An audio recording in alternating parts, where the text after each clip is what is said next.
आखिरी कमरे में तुम आ ही गए। अब ये कमरा खाली नहीं रहेगा और तुम यहां से जिंदा वापस नहीं जाओगे। नमस्कार दोस्तों। मुंबई के पास एक विरार नाम की जगह है। उस जगह में एक होटल स्थित है।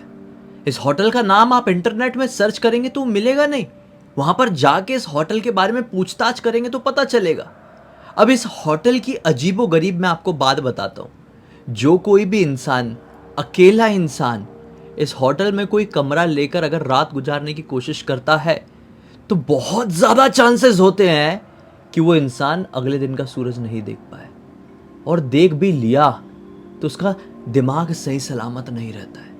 ये जनरली उसी के साथ होता है जो अकेले वहाँ पर रात बिताने के लिए जाता है। अब ऐसा क्यों है, क्या है, किसके साथ कोई घटना घट गई जिसके कारण हम ये एपिसोड बना रहे हैं, ये आज आपको जी अपनी जुबानी डिटेल में बताएगी। ये जो घटना घटी ना, आज से 9 साल पहले एक सुजीत नाम के लड़के के साथ घटी।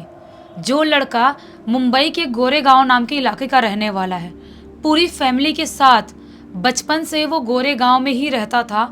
और अंधेरी गोरेगांव में रहने वाले बहुत सारे लोग ऐसे होते हैं जो फिल्म इंडस्ट्री से जुड़े हुए रहते हैं बचपन से ही।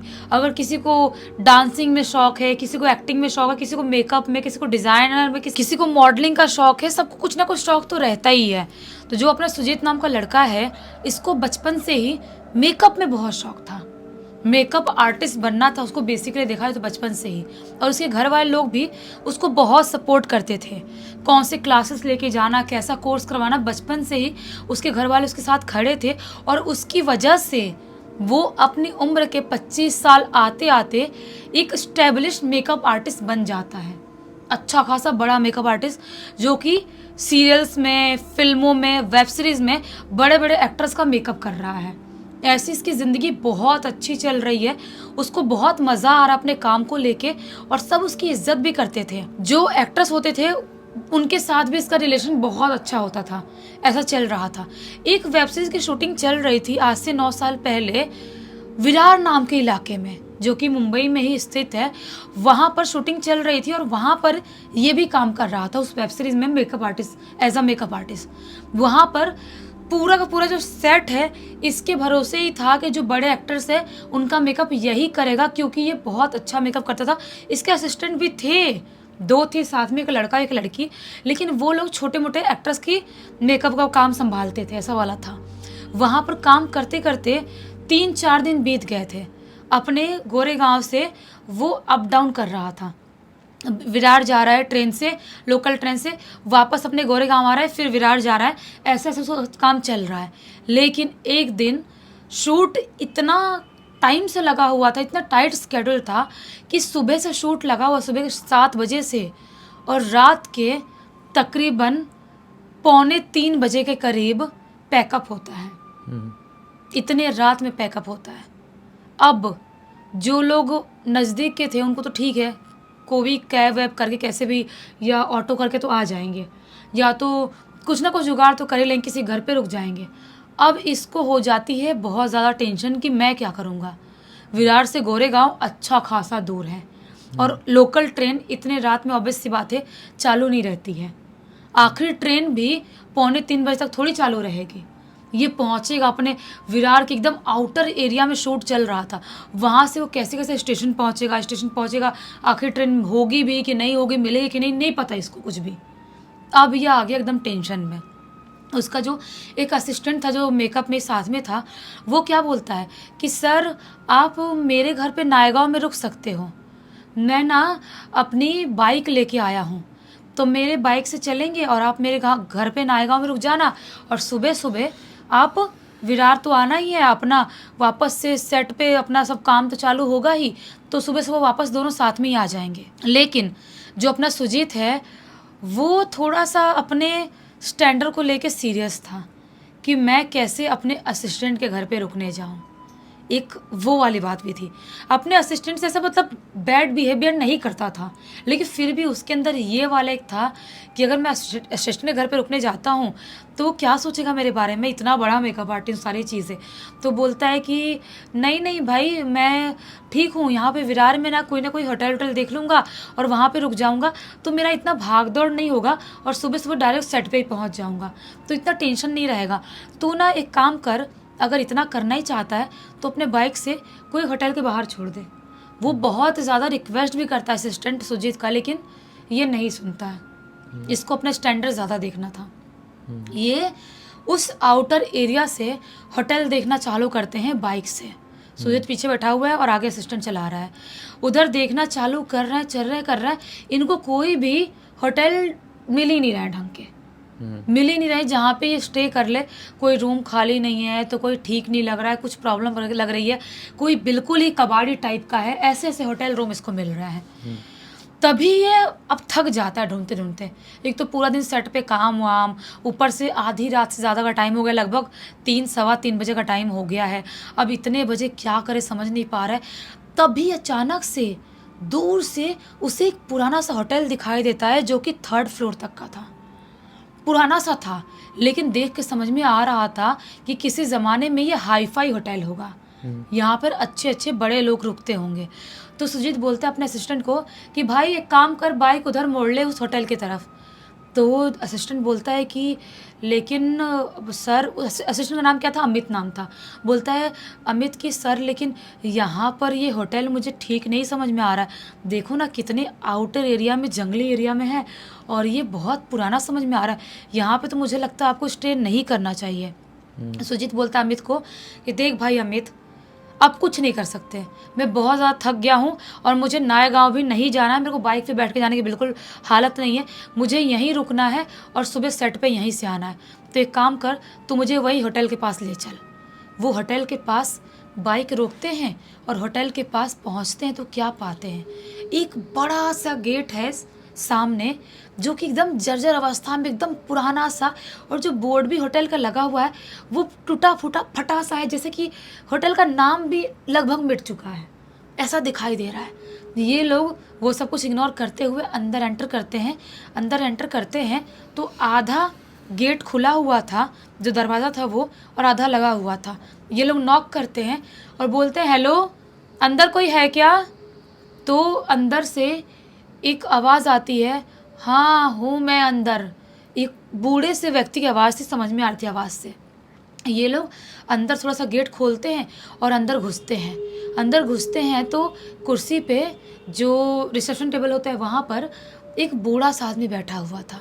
सुजीत बोलता है कि अंकल क्या कोई रूम मिल जाएगा अभी, मुझे रात में यहाँ पर स्टे करना है, बहुत लेट हो गया, समझ में नहीं आ रहा है, और सुबह वापस से शूट पे हमको जाना है, तो इसलिए स्टे करना ज़रूरी है। तो बूढ़ा सा आदमी बोलता है कि देखो बेटा, रूम तो खाली कोई नहीं है, सिर्फ आखिरी कमरा खाली है। तो ये बोलता है सुजीत कि रूम नहीं खाली, आखिरी कमरा क्या है ये? तो वो जो आदमी था बूढ़ा सा कांपती आवाज़ में बोलता है, बेटा आखिरी कमरा, उस कमरे में कोई रहने नहीं जाता, रूम नंबर 308, वहाँ पर कोई भी रहने नहीं जाता, अगर कोई जाता है वो वापस नहीं लौटता, इसीलिए हम उस कमरे की मरम्मत भी नहीं करते, छोड़ दिए हैं ऐसे ही। सुजीत बोलता है क्या बात कर रहे हो अंकल आप, मुझे एक बस रात में सोने के लिए कमरा चाहिए, अगर है तो आप दो और नहीं है तो बता दो। तो बूढ़ा सा आदमी कांपती आवाज़ में बोलता है कि चाहिए तो ले लो। तो बोलता है पैसा कितना? बोलता है क्या पैसा उस कमरे का, वो मनोज से कमरे का क्या ही पैसा लूँगा। ये बोलता है जो भी आप बताओ। बोलता है ठीक है दे देना 300 रुपये। 300 रुपये? शॉकिंग था। अच्छा खासा, भले ही पुराना होटल लेकिन बड़ा होटल है ये। 300 रुपये कमरे का। सुजीत सोचता है क्या ही करना है, मुझे एक रात सोना ही तो है। वो 300 रुपये देता है और अमित को बोलता है अमित एक काम कर, तू घर चले जा, अपने लौट जा, या तुझे रुकना है तो यहाँ पे रुक जा, मेरे साथ रुक सकता, कोई टेंशन नहीं है। अमित बोलता है कि नहीं सर, मुझे कुछ ठीक नहीं लग रहा है, आपको भी यहाँ पर शायद ही रुकना चाहिए, मैं निकल जाता हूँ घर पे। आप अभी भी, मैं बोल रहा हूँ आखिरी मौका है, अगर आपको चलना है तो मेरे साथ चल सकते हो, ऐसा अमित बोलता है सुजीत को। सुजीत बोलता है कि नहीं नहीं तू जा। ये अपना जो भी सामान था, मेकअप वाला जो बैग था, वो बैग लेके उस कमरे की तरफ बढ़ चलता है। चाबी बूढ़े आदमी ने दे दिया था। वो ताला खोलता है, ताला खोलता है तो ठीक ठाक डिसेंट रूम था। वहाँ का जो रूम का टेम्परेचर था वो अच्छा खासा ठंडा था। कोई फ़ैन, कोई एसी कुछ चालू नहीं है, फिर भी अच्छा खासा ठंडा था। और अंदर पूरा उसका जो विंडो है वो भी बंद है, फिर भी कर्टन धीरे धीरे धीरे हिल रहा है। उसको समझ में नहीं आता है कि ये मतलब इतना ठंडा कैसे है इस रूम में। सोचते हैं कोई बात नहीं, पुराना सब बिल्डिंग है, इसकी वजह से ठंडक होगा, मुझे क्या करना है। अपना मेकअप वाला बैग रखता है साइड में और थोड़ा सा हाथ मुंह धोता है और लेटने आ जाता है। लेटता है और जैसे ही लेटता है थोड़ी थोड़ी उसको नींद जल्दी से आ ही जाती है। तभी अचानक से उसके दरवाजे पे एक नॉक होता है, टगड़गड़ टगड़गड़ ऐसे नॉक होता है। वो झटके से उठता है और बोलता है, कौन है बाहर? कोई आवाज़ नहीं आ रही है। ये बोलता है, कौन है? अंकल आप हो क्या? बाहर कौन है? लेकिन कोई आवाज़ नहीं आ रही है। ये उठता है हिम्मत करके, थका हुआ था, हिम्मत नहीं, फिर भी उठता है और दरवाज़ा खोलता है। जैसे ही दरवाज़ा खोलता है, बाहर का कॉरिडोर वाला एरिया पूरी तरह से खाली है, कोई भी नहीं है। ये वापस से पीछे मुड़ता है, सोचता है कौन था यार, कौन मजाक कर रहा है, इतनी रात गए। ये वापस मुड़ता है और जैसे ही अपने बेड पे जाने वाला होता है, बेड के जस्ट सामने ही इतना बड़ा एक मिरर लगा हुआ था। अचानक से उसको उस मिरर में एक औरत खड़ी हुई दिखाई देती है, जिसकी आंख पूरी तरह से लाल दिखाई दे रही है, उसके होंठ से खून टपक रहे हैं और अजीब सी ऐसे करके खड़ी हुई है। ये झटके में पीछे मुड़ के देखता है, क्योंकि कोई पीछे खड़ा रहेगा तभी मिरर में दिखाई देगा। पीछे कोई भी नहीं है। वापस मिरर में देखता है, मिरर में वही औरत दिखाई देती है और कांपते हुए होठ से खुसफुसाती आवाज से बोलती है, आखिरी कमरे में तुम आ ही गए। अब ये कमरा खाली नहीं रहेगा और तुम यहां से जिंदा वापस नहीं जाओगे। ऐसा बहुत जोर से बोलती है वो औरत और जोर से चीखती है। और जैसे ही चीखती है, जो अपना सुजीत है वो अचानक से उसके दिमाग में पता नहीं क्या होता है, उसके सामने ब्लैकआउट होता है और वो गिर जाता है। उसके बाद कुछ नहीं पता कि उसके साथ क्या हुआ। दूसरे दिन सुबह सेट पर वो नहीं पहुंचता है। जो होटल में जो बूढ़ा आदमी था, वो होटल कमरा चेक करने जाता है कि अभी तक वो आदमी लौटा क्यों नहीं। बोला सुबह इतने बजे निकल जाऊंगा। वहाँ पर सुजीत नहीं था उस कमरे में। उसका सामान ज्यों के त्यों ऐसे ही पड़ा हुआ था, लेकिन सुजीत वहाँ पर नहीं था। ये बूढ़ा आदमी कुछ नहीं कर सकता था, क्योंकि पहले भी ये सब चीज़ें उस होटल रूम में हो चुकी थी। लेकिन जो अमित है वो सेट पे पहुँचता है, वहाँ पर खलबली मची हुई है सेट पर, शूटिंग सेट पर, कि सुजीत मेकअप आर्टिस्ट क्यों नहीं आया, बड़े एक्टर्स का मेकअप कौन करेगा। अमित बोल रहा है, सर मैं कर दूं क्या? जो एडी जो भी लोग हैं वहाँ पर सेट पे, उन लोगों से, वो लोग बोल रहे हैं नहीं अमित तुम नहीं कर सकते। सुजीत कहाँ है? ये बोलता है कि सर उनको मैंने होटल में छोड़ा था, वो अभी तक क्यों नहीं आए। सब कुछ करते करते कुछ घंटे और रुकते हैं, 2-3 घंटे, सुजीत सेट पर नहीं आता है। तब आखिरकार दूसरे मेकअप आर्टिस्ट को बुलाया जाता है सेट पर जल्दीबाजी में। और जो अमित है वो सोचता है कि मुझे सर को फ़ोन लगाना चाहिए। फ़ोन लगाता है सुजीत को, लेकिन सुजीत का फ़ोन भी नहीं लग रहा है। कुछ समझ में नहीं आ रहा है। अमित सोचता है कि मुझे सर को ढूंढने के लिए उस होटल में जाना चाहिए, शायद सर उस होटल में ही होंगे। अमित आता है उस होटल में, रिसेप्शन के पास आता है। वही बूढ़ा सा आदमी वहाँ पर बैठा हुआ था। उस बूढ़े से आदमी से बोलता है अमित कि जो सर रात में आए थे वो कहाँ है। वो बूढ़ा सा आदमी बोलता है कि बेटा देखो, मैं उस समय पर मना कर रहा था उस लड़के को भी, तुमको भी, लेकिन तुम लोग नहीं माने। मुझे नहीं पता कि वो लड़का कहाँ है। मैं गया सुबह उसके कमरे में देखने के लिए, तो दरवाज़ा ऐसे ही लगा हुआ था, उसका सामान ऐसे ही पड़ा हुआ है, लेकिन वो लड़का कहीं दिखाई नहीं दिया। वो कहाँ चला गया हमको नहीं पता। सीधा बोल देता है वो बूढ़ा सा आदमी। अब अमित को होती है टेंशन, बहुत ज़्यादा टेंशन, कि ऐसे कैसे हो सकता है। वो बूढ़ा आदमी उस होटल की हिस्ट्री बताने लगता है अमित को। बोलता है कि बेटा देखो, मैं पहले ही मना कर रहा था, वो जो आखिरी कमरा है बहुत बुरी तरह से भूतिया है। उस औरत की आत्मा आज भी उस कमरे में भटकती है और जो कोई भी जाता है उसे निगल जाती है, उसे गायब कर देती है। अमित बोलता है अंकल आप जो भी बोल रहे हो सब फालतू बातें हैं, ये सब मानने वाली है ही नहीं। आज के ज़माने में कौन ये सब बातें मानता है, और कोई कैसे गायब हो सकता है किसी भूत की वजह से? मैं नहीं मानता। वो बूढ़ा आदमी बोलता है, बेटा देखो, मानना है नहीं मानना वो बात अलग है, लेकिन अब तुम अपने दोस्त को भूल जाओ या ढूंढो, कभी वापस आ जाए तो आ जाए, मुझे कुछ नहीं पता। अमित का दिमाग घूम जाता है। उसको लगता है कि कुछ तो गड़बड़ है। ये सुजीत का घर का एड्रेस उसको पता था। सुजीत घर पे जाता है, उसके घर वालों किधर पता करने की कोशिश करता है, घर पे भी पता नहीं लगता है, घर पे भी नहीं गया है, किसी दोस्त के आने गया है, पूरी तरह से पता लगाने की कोशिश करता है। 1-2 दिन तक सुजीत घर पे वापस आता ही नहीं है। फिर अमित क्या डिसाइड करता है कि मैं उस होटल में जाके वापस से चेक करूँगा रात के टाइम में ही कि सुजीत गया तो गया कहाँ।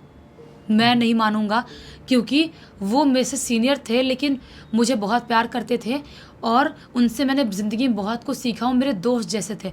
मैं ये नहीं मान सकता। मुझे लगता है होटल वालों ने छुपा के रखा है।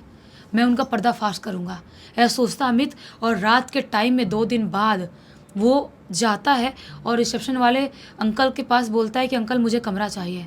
अंकल बोलते हैं, हाँ बेटा आज कमरे खाली हैं, कौन सा चाहिए, कौन से फ्लोर बताओ मुझे। ये बोलता है कोई कमरा नहीं चाहिए, 308 ही चाहिए। अंकल बोलते हैं, बेटा तुमको मैंने उस दिन भी समझाया था, तुम्हारा दोस्त भी मिला कि नहीं मिला मुझे नहीं पता, तुम उस कमरे में मत जाओ। बोलता अमित कि अंकल मुझे वही कमरा चाहिए, आप वो कमरा दे दो वरना पुलिस को कॉल कर दूंगा मैं कि आपने मेरे दोस्त को गायब किया हो। अमित को कैसे भी पता लगाना था। वो उस कमरे में जाता है रहने के लिए। जैसे वो जाता है उसे भी सेम टू सेम वैसी ही चीज़ें महसूस होती है। वो अपना रिकॉर्डिंग ऑन कर लेता है और बैठ के देखने के लिए डिसाइड करते कि रात भर बैठता हूँ मैं, यहाँ पर क्या प्रॉब्लम है मुझे जानना है। तभी अचानक से, लिटरली विश्वास नहीं मानोगे, जो अमित है ना उससे वही मिरर में सुजीत दिखाई देता है, मिरर के अंदर।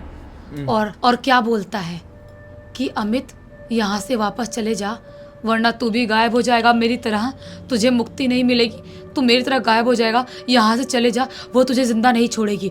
तभी अचानक से उसी मिरर में सुजीत के पीछे वही चुड़ैल खून टपकाती हुई मुंह से आंख लाल दिखाते हुए उसके पीछे खड़ी हुई दिखाई देती है और बहुत ज़ोर से चीखती है।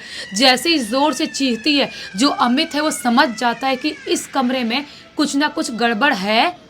और वो जो है अमित बिना कुछ सोचे समझे फटाक से झटके में दरवाज़ा खोलता है, फ़ोन जहाँ पे लगाए रिकॉर्डिंग छोड़ देता है वैसे ही, और वहाँ से बाहर भागता है और रिसेप्शन से भागते भागते सीधा ये पुलिस को कॉल करता है। पुलिस को कॉल करता है, पुलिस आती है और वहाँ पर पता लगाने की कोशिश करती है, लेकिन वहाँ पर उसके मोबाइल के अलावा, अमित के मोबाइल के अलावा कुछ भी नहीं मिलता है। और उसके मोबाइल में लिटरली रिकॉर्ड हुआ था कि किसी की आवाज़ आ रही है खुसफुसाने की, और किसी आदमी की आवाज़ आ रही है, तू यहाँ से चले जा, मुझे मार डाली, तुझे भी ज़िंदा नहीं छोड़ेगी, ये किसी को ज़िंदा नहीं छोड़ती, यहाँ से चले जा। ऐसी आवाज़ आ रही है अमित को, और अमित भड़बड़ा रहा है, कुछ अजीब सा रिएक्ट कर रहा है। लिटरली ऐसा रिकॉर्ड हुआ था मोबाइल में। पुलिस वो रिकॉर्डिंग देख के शॉक हो जाती है और वहाँ पर कुछ भी नहीं मिलता है। उसके बारे में बहुत इन्वेस्टिगेशन करती है पुलिस, लेकिन कुछ समझ में नहीं आता है।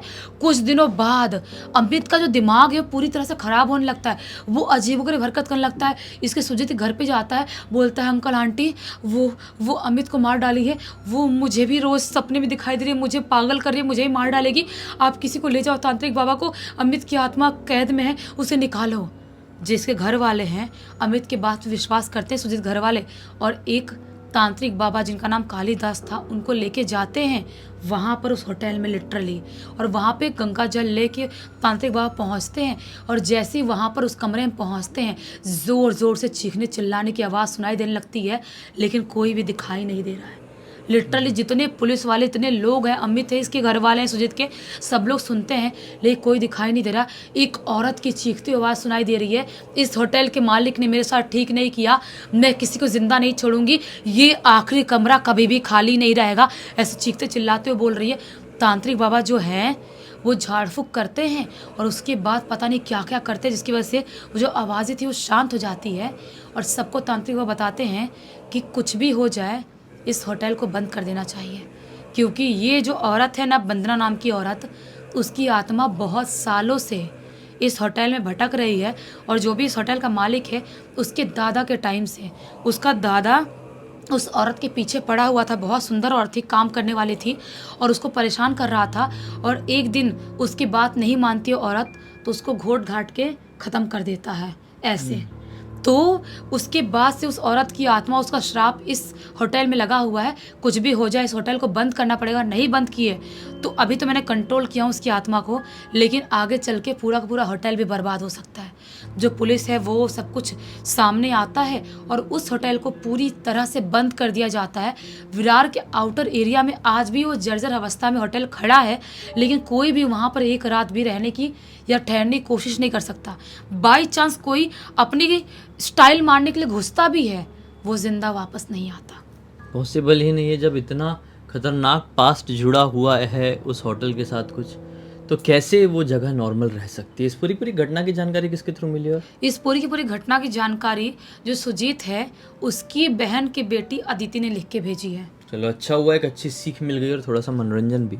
इसी एक नोट के साथ अब इस कहानी का अंत कर देते हैं। हम तक इस वीडियो को देख लेते तो लाइक ज़रूर कर देना, चैनल को सब्सक्राइब करके बेल आइकन दबा के ऑल के ऑप्शन में क्लिक करना, और इंस्टाग्राम की लिंक वीडियो के डिस्क्रिप्शन बॉक्स में मिल जाएगी, वहाँ पे जुड़ जाना। और आपके पास भी ऐसी कोई कहानी, टॉपिक या जानकारी हो तो लिख भेजना। हो सकता है हमारा अगला वीडियो कल आपके हिसाब से ही बन रहा हो। तो चलिए कल फिर से मिलते हैं, तब तक के लिए बहुत बहुत धन्यवाद। आपका दिन शुभ हो।